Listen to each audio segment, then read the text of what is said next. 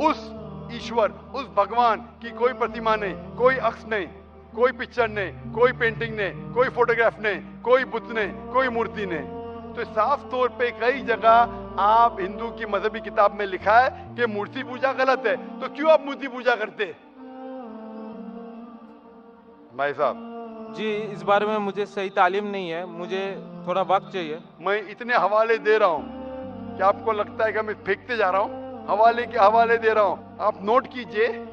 جی آپ لائبریری میں جائیے, آپ کو وید نہیں ملتا ہے تو ہماری لائبریری میں جاؤ, اسلامک ریسرچ فاؤنڈیشن. ہمارے اسلامک ریسرچ فاؤنڈیشن میں آپ کو وید کا ترجمہ ملے گا, مہا بھارت کا ترجمہ ملے گا, بھگوت گیتا کے کم از کم 30 ترجمے ملیں گے, بائبل ملے گا, بائبل کا ترجمہ ملے گا, قرآن کا ترجمہ ملے گا, حدیث کا ترجمہ ملے گا. میں نہیں جانتا ہوں کہیں بھی ہندوستان میں اتنے مذہبی کتاب کا ترجمہ موجود ہے. اسلامک ریسرچ فاؤنڈیشن میں فری لائبریری, ایئر کنڈیشن میں بیٹھو, فری پڑھو.